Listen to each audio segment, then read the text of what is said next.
Comment êtes-vous devenu résistant? J'avais un ami qui s'appelle Lucien Gobert, et on était parti braconner sur la route de Saint-Fargeau, du côté de Jacta. Vous voyez où c'est?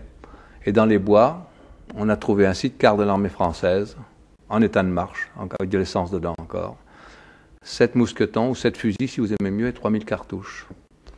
Alors, Lucien Gobert, moi j'avais à l'époque à peine 20 ans, et lui qui en avait le double, facilement, m'a dit, tu vois petit, ça il faut qu'on fasse quelque chose avec ça, il faut qu'on le plante, qu'on le range, et ça nous servira un jour. Parce que les Allemands sont là aujourd'hui, mais on a l'espoir de les fiches dehors. J'ai dit, dans le fond, tu as raison. Alors, comme j'étais mécanicien, j'ai pris le site-car, on l'a poussé la nuit, on l'a emmené dans une ferme qui n'existe plus, de l'autre côté des Jacta, on l'a placé de la paille. J'ai enlevé le site-car, le site d'à côté sur la moto, j'ai rempli le cylindre d'huile, et puis on a remis tout ça sous les bottes de paille. Les fusils, je les ai emmenés ailleurs, je les ai graissés, les cartouches également. Et puis c'est comme ça que je suis devenu résistant. Au départ, je ne savais pas trop ce que je faisais, je savais que ça servirait, mais enfin en fait, j'étais un résistant, disons, c'était le départ. Est-ce qu'il y a quelque chose que vous avez regretté de faire? Oui, bien sûr. La chose qui m'a coûté le plus, c'est de tuer. Et je ne l'ai pas fait de gaieté de cœur. Dans certains cas, je vous citerai un cas par exemple. Dans un moment, j'étais déjà au maquis. Alors un jour, le chef m'a appelé, il m'a dit, voilà, faites comme vous voulez, il nous faut 2 uniformes allemands, dont un de sous-officier ou d'officier, un de soldat, et il nous faut un site-car de l'armée allemande. Alors je me suis planqué à l'allée des Berthes, et puis j'ai attendu qu'il passe un site-car, une journée, 2 journées, comme par hasard, c'est la 3e journée, il est passé un site-car. Alors on a attendu avec mon copain qu'il est arrivé à peu près, qu'il soit à 100 mètres, on a tiré. Voilà. Alors je regrette toujours d'avoir tué ces 2 Allemands, mais je n'avais pas d'autre solution. Est-ce que vous avez eu peur parfois? Oui, très peur. Enfin, je vais vous citer un cas où j'ai eu très très peur. Nous étions au maquis des Temps Neufs, et nous étions un maquis ravitailleur, et il fallait ravitailler d'autres maquis qui n'avaient pas de moyens de parachutage, n'avaient pas de liaison directe avec Londres. Alors, entre autres, un jour, le chef m'a dit, écoute, tu vas prendre une traction, et puis voilà, il faudra la charger avec des armes. Fusils mitrailleurs, mitraillettes, grenades, plastiques, détonateurs, mines magnétiques de sabotage. Et j'avais un point de rendez-vous au 4 août entre Sommekes et Ormes-Grandchamp. Il y avait une baraque forestière, je le savais. Bon, j'étais donc un peu plus loin, une centaine de mètres de ces 4 août, avec la traction chargée d'armes et de munitions. J'ai coupé des branches et je l'ai planqué avec des branches. Et puis j'ai attendu. Et d'un seul coup, j'ai entendu un ronflement, ça ronflait.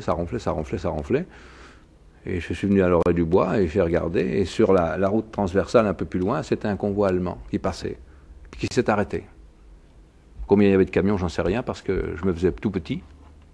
Et alors, ils étaient pas loin, ils étaient à peu près à 150 mètres.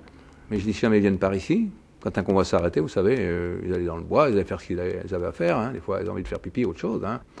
Alors, j'ai vu les Allemands circuler à droite, à gauche, et puis j'ai dit, tout à l'heure, je vais me faire prendre. Alors, j'ai qu'une solution. J'ouvre une porte de la voiture. D'une part, qu'ils ne prennent pas le chargement. Je balance la grenade incendiaire dans la voiture. Elle explose, la voiture explose. Si j'explose pas avec, je balance la 2e grenade dans les jambes des Allemands, s'approche de trop. Je tire 5 balles et la 6e sera pour moi. Mais je dois vous dire que ce jour-là, j'ai eu très peur.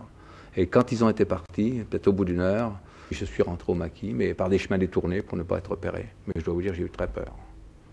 J'ai cru que ma dernière heure était arrivée.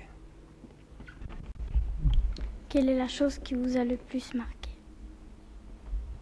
Écoutez, m'étais promis de ne pas vous le dire parce que, même encore aujourd'hui, ça me gêne, ça me fait encore mal. Un jour, nous étions partis en expédition, et puis nous avons été accrochés sérieusement par des Allemands. Et puis quand on est rentré, il manquait 2 de nos camarades. Et nous sommes partis avec 4 copains, au hasard, sur la route, notre traction, qui avait déjà la croix de Lorraine dessus, puis un drapeau tricolore, parce qu'on est devenu de plus en plus hardi, armés de mitraillettes, un fusil mitrailleur, des grenades, enfin on avait tout un arsenal. Et puis finalement, on est tombé dans une ferme, on a entendu des chiens qui aboyaient, on est tombé dans une ferme, et en dehors de la ferme, d'un coup la ferme, on a trouvé notre camarade, qui était un de nos camarades, qui était criblé de balles, Il était par terre. Et dans la cour de la ferme, on s'est trouvé devant 2 Allemands et un chien. Au spectacle qu'on a vu, je dois vous dire qu'on a tué les Allemands immédiatement. Parce que notre premier camarade, ça nous avait d'abord fait beaucoup de mal, la façon dont on avait été mutilé. Et l'autre, il avait été pendu par les pieds, à une échelle long d'un mur, la tête à peu près à 1 mètre du sol, et c'était les chiens qui lui avaient mordu la tête, de telle sorte qu'il n'avait pratiquement plus de tête, et il vivait encore. Alors, je dois vous dire qu'on a tué les Allemands. On n'a pas eu le courage d'achever notre camarade, mais il est mort quand même quelques heures après, parce qu'il avait la vie dure, le malheureux, mais enfin, il était récupérable. Là, ça m'a marqué. Même aujourd'hui, 40 ans après, ça me coûte encore.